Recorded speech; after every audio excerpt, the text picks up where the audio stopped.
Olá, meus irmãos, a paz do Senhor Jesus Cristo. Neste momento, nós nos colocamos na presença do Senhor para estudarmos um pouquinho sobre o livro de Jonas. Eu vou estar lendo somente o capítulo 4, do verso 6 até o 11, mas nós estaremos fazendo um apanhado geral do livro de Jonas. E assim diz: Então fez o Senhor Deus nascer uma planta, que subiu por cima de Jonas, para que fizesse sombra sobre a sua cabeça, a fim de o livrar do seu desconforto. Jonas, pois, se alegrou em extremo por causa da planta. Mas Deus, no dia seguinte, ao subir da alva, enviou um verme, o qual feriu a planta e esta se secou. Em nascendo o sol, Deus mandou um vento calmoso oriental. O sol bateu na cabeça de Jonas, de maneira que desfalecia, pelo que pediu para si a morte, dizendo: melhor me é morrer do que viver. Então perguntou o Senhor a Jonas: é razoável essa tua ira por causa da planta? Ele respondeu: é razoável a minha ira até a morte. Tornou o Senhor: tens compaixão da planta que te não custou trabalho, a qual não fizeste crescer, que numa noite nasceu e numa noite pereceu. E não hei de eu ter compaixão da grande cidade de Nínive, em que há mais de 120.000 pessoas que não sabem discernir entre a mão direita e a mão esquerda, e também muitos animais? Então vamos partir para um breve estudo da palavra no livro de Jonas. Jonas era um profeta, alguém que conhecia o Senhor e que já era mensageiro de Deus no Antigo Testamento. Sua missão era ir a Nínive, uma grande cidade que estava muito corrompida pela maldade e pelo pecado. O profeta tentou fugir da presença de Deus, embarcou numa viagem para Tarsis e para longe do propósito que o Senhor tinha para ele. No meio do caminho, uma grande dificuldade apareceu através de uma tempestade, mas uma tempestade enviada pelo Senhor. Há uma grande movimentação dos marinheiros ali presentes. Estes acabam temendo a Deus e se arrependendo. Logo após isso, Jonas se lança ao mar para tentar apaziguar a fúria de Deus e ficou algumas noites na barriga de um peixe, orando, pedindo perdão pela sua tentativa de fugir. Depois disso, Jonas cumpriu o chamado e anunciou a destruição que Deus enviaria para aquela cidade por causa da sua maldade. Todos de Nínive creram em Deus. E então, o Senhor perdoou os pecados daquele povo. A história, no entanto, que poderia acabar com uma bela moral de arrependimento e salvação de todas as partes, ainda oferece um aprendizado maior quando Jonas, mesmo depois de tudo, se coloca em uma posição totalmente incoerente e questiona a Deus, quando Deus muda de ideia em relação à destruição que lançaria sobre aquele povo. Jonas conhecia a Deus. A primeira parte desse estudo, ela é dedicada a quebrar a imagem que temos de que Jonas era apenas um desobediente qualquer. Assim como os cristãos que vivem diariamente com Jesus e participam de sua obra, era Jonas, um profeta levantado por Deus no meio do povo, para pregar o arrependimento a um povo contaminado pelo pecado. O próprio Senhor Jesus cita Jonas como um profeta lá em Mateus 12:39. O problema de Jonas não estava no quanto ele conhecia o Senhor, mas sim no quanto em seu coração estava a vontade de cumprir o chamado de Deus. Alinhando com a grande comissão, entendemos que o nosso chamado está em pregar o Evangelho, que é a salvação, mediante ao arrependimento dos pecados e a fé em Cristo. Jonas fugiu. Muitas pessoas apontam que Jonas fugiu por medo da maldade dos ninivitas. A Bíblia deixa claro, ou não. Em nenhum lugar a Bíblia deixa isso claro. O texto de Jonas dá margem para que nós entendamos que ele fugiu apenas por se negar a cumprir aquilo que Deus, que é soberano, tinha planejado como missão para ele, para o profeta. A tentativa de fugir da presença de Deus, ela é inútil. Porque o Senhor, ele é onipresente, onipotente. Entendemos que ele está em todo lugar.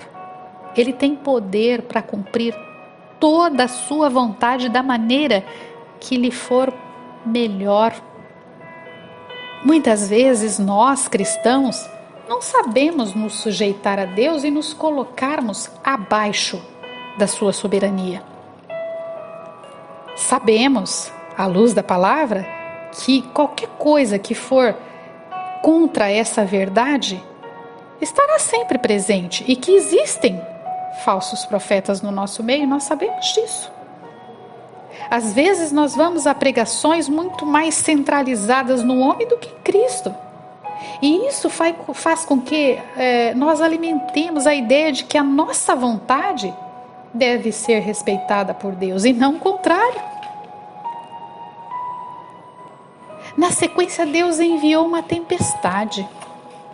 A primeira coisa que muitos cristãos tendem a pensar quando as coisas começam a ficar difíceis é que o diabo está lutando para infernizar a vida do crente. Temos que tomar cuidado com esse pensamento, sabendo que estamos debaixo da autoridade e do senhorio de Jesus Cristo. Nós podemos enxergar que às vezes o próprio Deus envia uma tempestade para evitarmos um caminho contrário à sua perfeita vontade. A palavra hebraica para o mal causado pela tempestade é Ra. Curiosamente, ela é a mesma palavra citada para o momento que Jonas escolhe ir na direção oposta a que Deus lhe ordena ir. Isso nos dá base para entendermos que Deus entende toda e qualquer maldade, seja dos ninivitas, seja de Jonas em não cumprir a sua vontade como uma ofensa pessoal. Sendo todo-poderoso, Deus utilizou da tempestade para evitar que Jonas fugisse do seu propósito e ainda fez com que vários marinheiros pagãos o temessem e também o adorassem, arrependidos de sua maldade. Após sua vontade ser cumprida e através do pensamento em que Jonas é lançado ao mar, Deus tem compaixão dos marinheiros arrependidos também. Isso revela o seu caráter misericordioso para com todos. Todos. Uma curiosidade quanto a esse trecho é que os marinheiros, mesmo sendo pagãos, tiveram misericórdia de Jonas e não queriam entregar ele à morte. E aí vem o arrependimento de Jonas. Quando Jonas é engolido pelo grande peixe e permanece nas profundezas do mar, ora a Deus, agradecendo por sua misericórdia e pelo livramento concedido a ele. Mesmo se opondo a Deus, foi-lhe concedida a graça salvadora que não permitiu que morresse nas profundezas do abismo. Jonas mostra arrependimento por ter fugido do Senhor após a grande tribulação que lhe sobreveio, e se prontifica a cumprir sua vontade e pregar a destruição que viria à cidade de Nínive. Trazendo para a nossa realidade, a situação é parecida quando, em meio a uma grande luta e dificuldade, nos voltamos para Deus com o coração arrependido das nossas falhas e da nossa tentativa de fugir da presença dEle e ir em direção aos nossos próprios interesses. Em sua misericórdia, o Altíssimo nos perdoa e nos permite voltarmos ao caminho correto. O arrependimento de Nínive. Depois que Jonas cumpriu sua missão e da boca de Deus anunciou a destruição que viria a Nínive em resposta aos seus maus caminhos perante o Senhor, aquele povo se arrependeu. Diferente do que às vezes entendemos, arrependimento não é sentimento de culpa, mas mudança de comportamento, mudança de atitude. O que significa que aquele povo resolveu abandonar os caminhos que lhes pareciam bons e se submeterem à soberania da vontade perfeita de Deus. Citamos aqui que as coisas más são as que ofendem ao Senhor e que tanto Jonas quanto o povo que seria alvo de destruição estavam fazendo da mesma forma. O arrependimento funciona de maneira igual. Deus não leva em consideração o tamanho da ofensa, mas sim o quanto o coração daquele que se converteu tem, de fato, a intenção de se retratar quanto a ela. Cumprindo o propósito ordenado, Jonas pregou a mais de 120 pessoas e essas se converteram dos seus maus caminhos. E a ira de Jonas? Como já vimos anteriormente, tudo poderia acabar com uma bela moral de arrependimento e salvação para todos os envolvidos. Não fosse a ira do profeta quando Deus desiste de destruir aquele povo por conta do seu arrependimento. Jonas chega a pedir por sua morte, por não entender e aceitar a decisão divina. Talvez o profeta não tenha entendido que o que Deus esperava era a conversão do coração e do entendimento de todos que foram citados. Isso acontece muito em nosso meio nos dias de hoje, quando nos colocamos na posição de condenadores. E não vemos com olhos bons a conversão de pessoas que, na nossa concepção, estavam mergulhadas em pecado e não tinham possibilidade de serem salvas. O mesmo acontece quando a todo momento questionamos se é verdade mesmo a conversão desse ou daquele irmão, segundo aquilo que nós sabemos do seu passado. As duas coisas estão totalmente fora daquilo que a palavra diz a respeito da forma como devemos agir. O caráter de Deus assim finda. O livro acaba com Deus dando um sermão no profeta, que apesar de ter recebido anteriormente a misericórdia dos marinheiros pagãos que não queriam o entregar à morte, e também do próprio Deus, que o permitiu viver, não teve compaixão de uma cidade de população tão numerosa e que, segundo o Senhor, não sabia distinguir entre o mal e o bem, porque não conheciam a Deus.